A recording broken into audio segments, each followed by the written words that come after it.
next up, we have from Rovio, a former colleague of mine, back in my Unity ad days. Jarkko, I think, is around. Are you there, sir? Hey, how you doing, man? Here I am. Ah, perfect. Here I am. Perfect. Good Thanks stuff. Good to see you. Thanks for having me, Oscar. Always a pleasure. Always a pleasure. So nowadays, well, okay, I won't. I'll let you explain. Could you tell everybody, what who you are, what you do, and all that kind of stuff?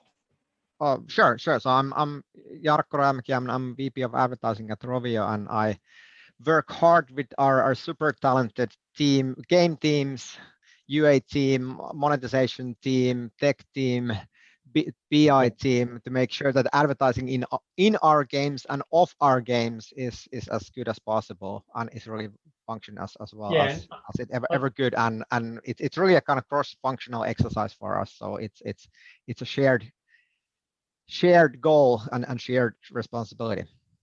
I completely get it, and I think that's a really key thing, isn't it? Knowing the value of the ads for getting users, but also monetizing users, getting that balance right, and knowing the process of making that work, I think is really key. So, in terms of obviously you've had history as well, because like me, you were back in the day at Unity Ads, but now you're in Rovio. What does success look like, particularly when you're looking at KPIs in terms of user acquisition or monetization? What does success look like, particularly in a kind of new game or an established game? Right? Is there a difference? Well, not necessarily a huge difference in that sense. That our philosophy is that the three most important success factors are firstly the game itself, secondly the game, and thirdly the game. So it's ultimately all about the product. And the purpose of marketing and UA is really to kind of pour fuel to the fire.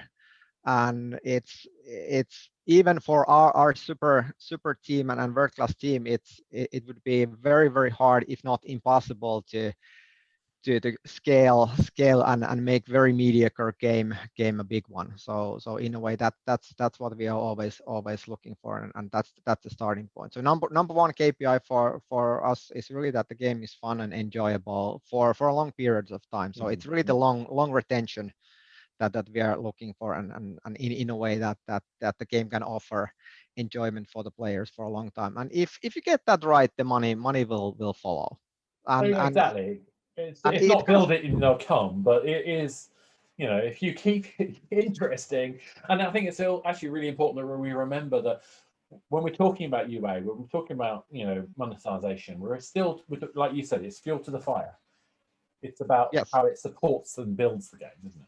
Yeah, and it sounds a little bit trivial, but you still hear it around the industry sometimes when you talk with people that there's still some kind of mental gap very often between the game teams and UA teams, and they see a little bit themselves separate function and operating in separate silos. But for us, we don't see it that way at least anymore. That UA is part of the game team, and UA managers are actually embedded into the game team, and they share the same goals, and and they understand that, hey, we are in this together. And what as a result, what we see less than a lot of my other colleagues, what I'm hearing that they say that the game team is saying that, hey, if we just bought the high value users, the game metrics would look good, and that way. But in a way, we are kind of past that, because we kind of are aligned the teams very neatly. No, exactly. I think understanding of what the different audiences bring, and not just about the money, is really important. Actually, for me, it's also about live ops, and how live ops to me is a fantastic source of what we're going to tell people and where we're going to acquire new users. Because keeping that kind of narrative about the evolution of the game is important to keep players. Well, why is it not being tapped into with user acquisition as well? Next up, so now, obviously, we know this, ATP, IDFA, stuff is happening.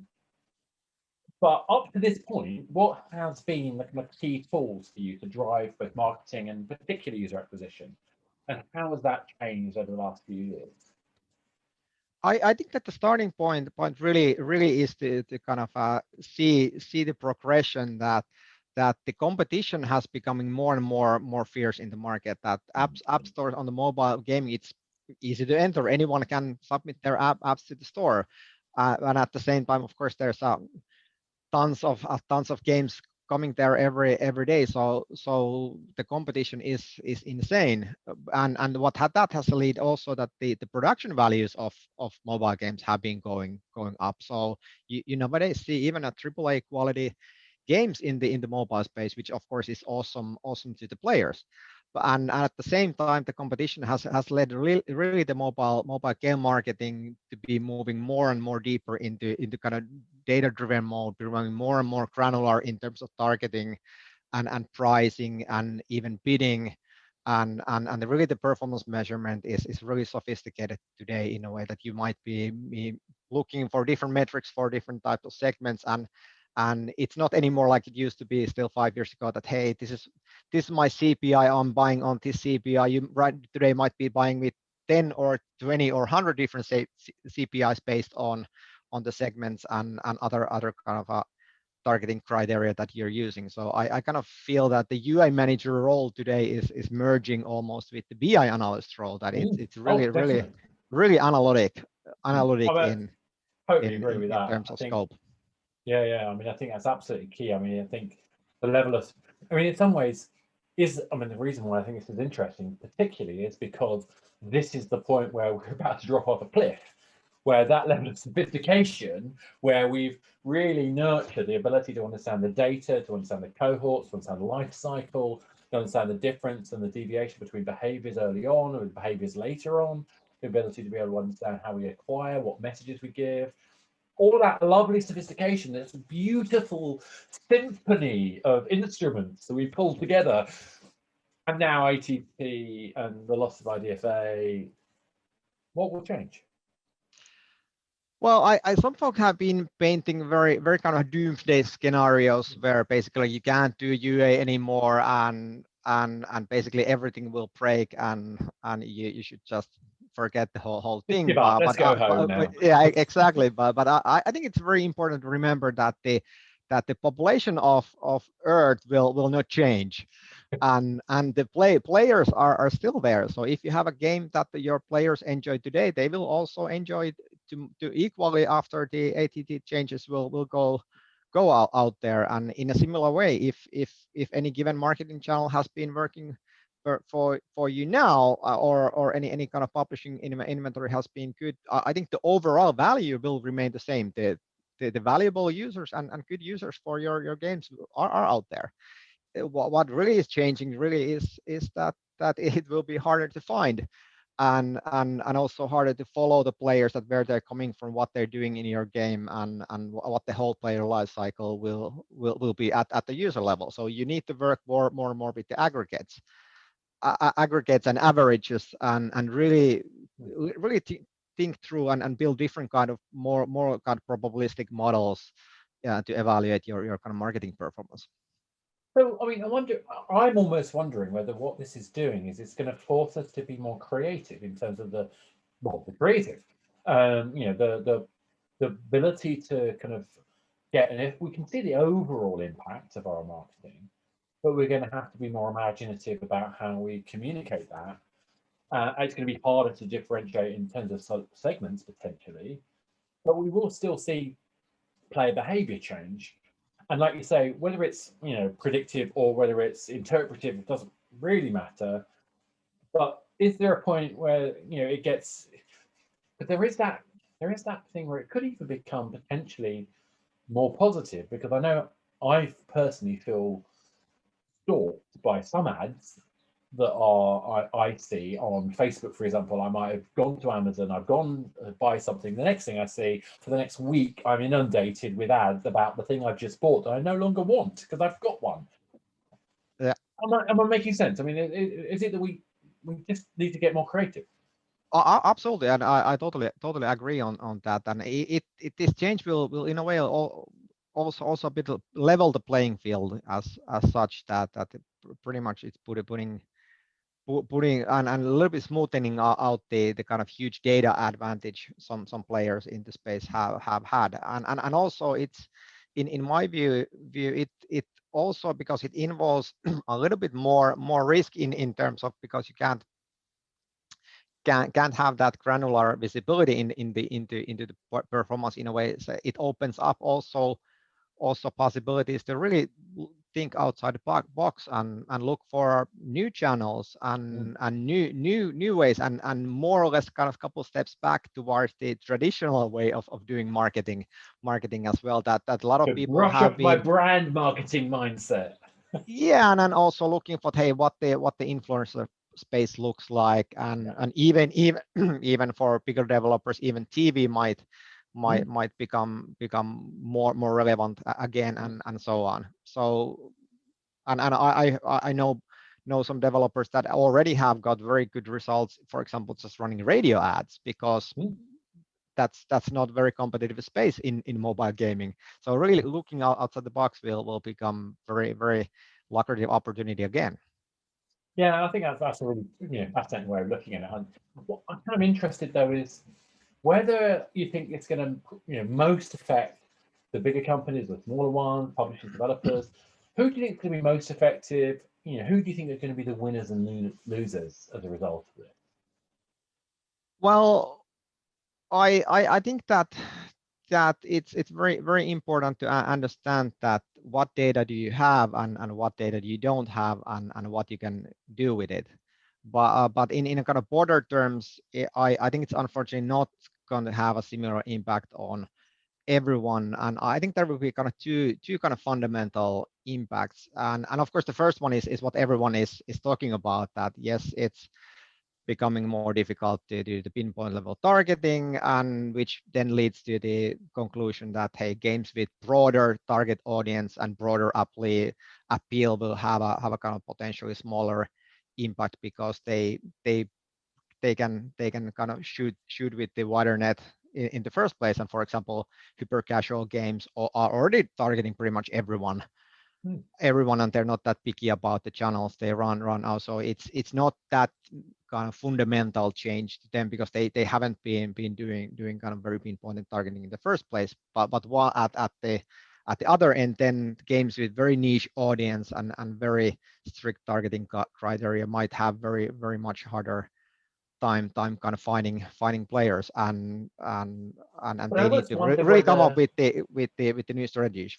I was just thinking, does this put more power into people like Facebook, who've got a wider understanding of what people do, rather than maybe a game specific DSP or whatever, and obviously we've lost the ability to someone like Facebook can do some kind of algorithms to see what behaviors are likely to be boring, absolutely. So does that mean that we're going to basically just see a crunch in the ad space, in terms of the diversity that we've seen so far, or are we going to see more innovation coming instead? I hope that there will be more innovation, because that kind of the situation kind of forces people with kind of different types of games of coming with new strategies for that, and then there's a kind of second impact as well, that I really and totally hope that I'm wrong with my kind of conclusion there, that can potentially happen as well, is really that well, to give you an overly simplified example of what I mean, is really that if you have two developers with slightly different audience and slightly different KPIs, and of course in a perfect targeting, they both can find their valuable audience. But if you need to kind of buy your audience by averages, and you don't know which users to target, it's very easy to see the path where the one with the slightly better KPIs can actually outbid you basically everywhere, and take a lion's share of the market. So this is a little bit what we saw in the like 2012 to 2015, where there were kind of the big companies and big games and very strong games were actually spending an oversized share of the market on the user acquisition side, just because they could outbid for everyone. So I really hope we don't get there, but there are some signs that might be a worry. But even in that case, there were the there were still opportunities for smaller teams with smaller ambitions to get started. Now, they couldn't get the market share potential, but they could at least get to the stage where they had a chance to get in front of users. But perhaps in that era, because featuring had more value, they got more organic. Am I making sense? Yeah, absolutely, and also the competition wasn't that fierce as well. Crazy now. No, I mean, even then, I think it's the other side of it as well in terms of the monetization side of it. So, I mean, obviously we've got these platforms like, the Adcom is the Jarkko, the Emobi's, Liftoff, Singular Thieves, this No IDFA, No Problem group, who are absolutely clearly working together to be smart, to provide services for people who don't know how to best to deal with it. And I think that's really, important. But I think it's also the aspect of, what impact will it have on revenue? And it seems to me that there's two things that come to my mind, which is one, the more differentiated the game, the easier it will be for them to both, generate revenue, but also generate audience. But secondly, it feels to me like there's going to be a push away from pure ad funded to more IAP based revenue. Is that sound too? Yeah, yes, and in a way, I think that the sweet spot probably will be more on the what everyone is kind of buzzing about, the kind of hybrid casual space, for example, where you have a little bit more depth into the game, and then you can also introduce more of the IAP features and value propositions than you have in the hyper casual. But still you build the game in a way that has a broad appeal that helps you on the UA side. That it's really not targeted at that left-handed violin player in northern Montana, but in a way that you have a wider audience for the game that helps you to get the scale for the UA as well. Yeah, and I think if you add on to that, I mean, one thing I always go to is that data I did a couple of years ago with looking at PUBG Mobile and how the largest, second largest audience for PUBG Mobile was Saudi Arabia, and that they were generating something like 4 to 5 times the revenue per user of the population of the US, which is like crazy. And I think that to me just says you may not be able to get the specific targeted cohorts you once had, but you may be able to get these aggregate pieces of information about general behavior. And if you use that smartly, you can still be effective to a large degree, maybe not to the operatic quality that we currently have, but I still think there's a lot of smart potential that comes out of the data there. Absolutely, and especially, of course, its starting point is really that the game is good and has potential there. Yeah, no, yeah, but we get back to the game, aren't we? We're back to, have we got a great game? So, I mean, next thing in my head is like, do you think this is going to be a short-term blip?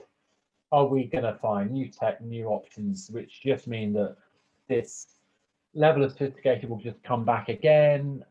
Is this short-term or is this long-term?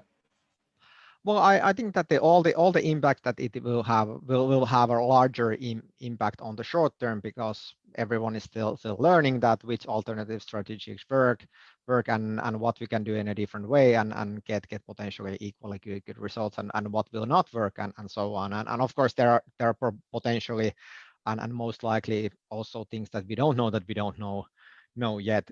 So it might be hard to say, but one lasting change that I anticipate from this, really, like I mentioned, is really the in relative terms, it's really beneficial once again if you can have a game that has a broader appeal. Yeah. And in a way, like I mentioned also, that the new channels might be coming really great opportunities. And because it kind of forces you to go also after the new channels potentially, especially for games that can't compete necessarily on average terms with the kind of blockbuster hits on scale. So but there's a lot of opportunities for those games as well to kind of find the audience in the right places when they understand that, hey, this is my target audience, and going through the hoops that, hey, where can I actually find effectively my specific target audience.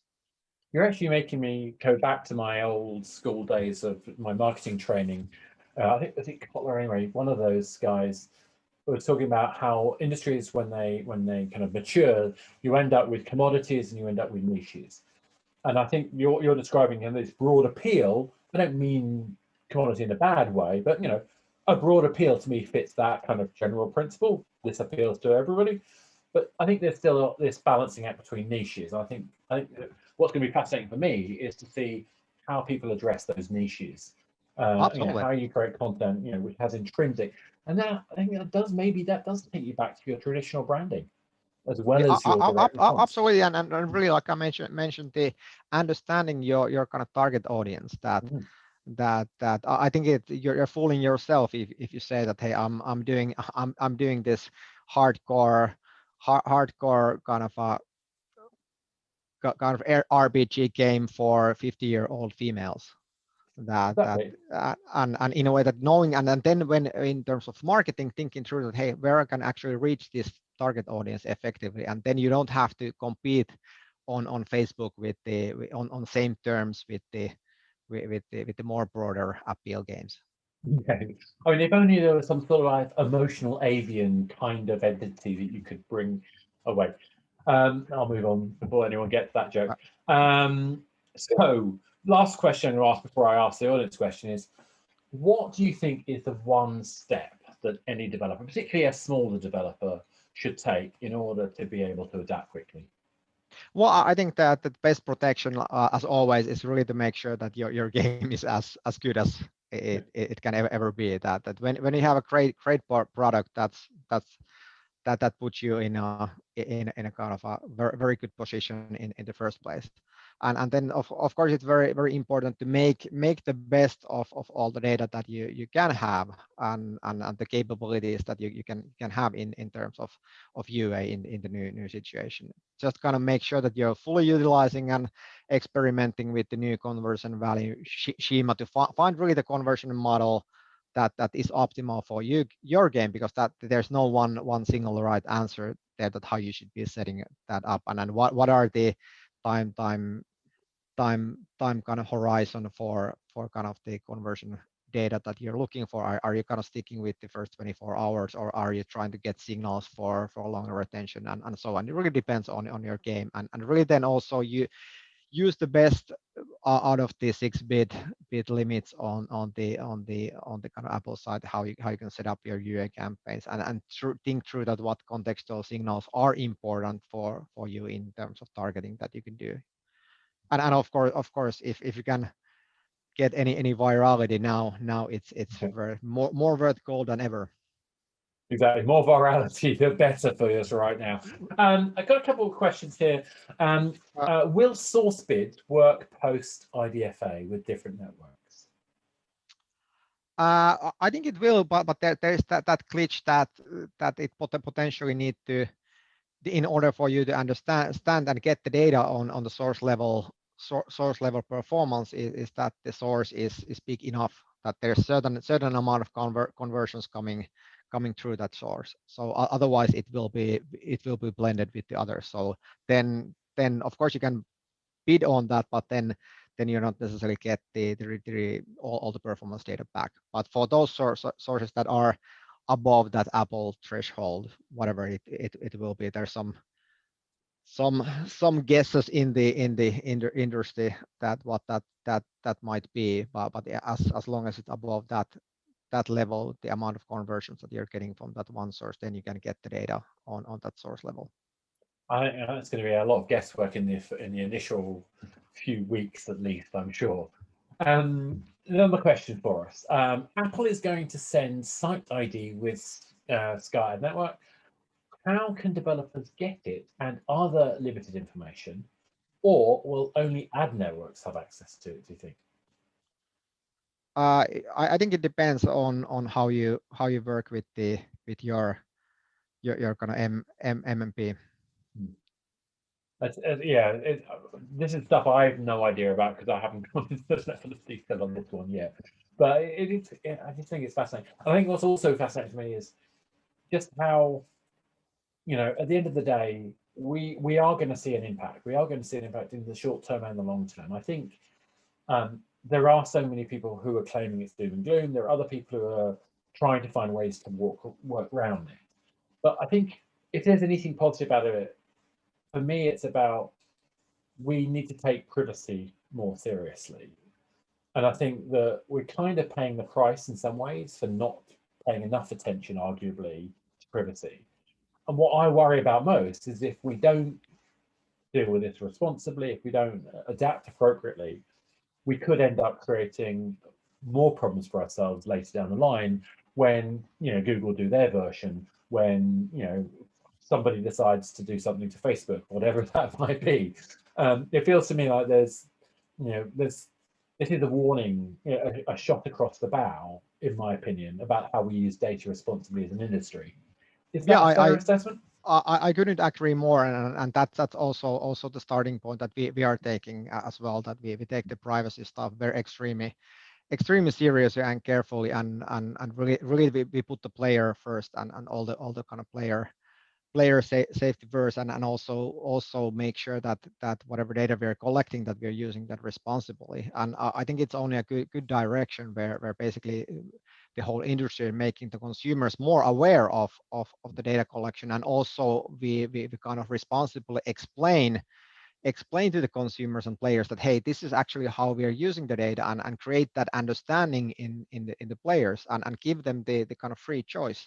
And also that they also understand the value proposition, that, hey, if I'm sharing the data with this developer, it actually might, for example, make the ads relevant for me, then I can make that choice that, hey, is that good for me, and am I fine with it? And also then when we kind of build that awareness and understanding in the consumers and in our player bases, in a way they also understand that it's also not necessarily the huge threat to them, in a way that if they share some data with kind of responsible kind of parties in the industry, that it's not a kind of a issue for them that they can't sleep at night, that someone is kind of misusing their personal information.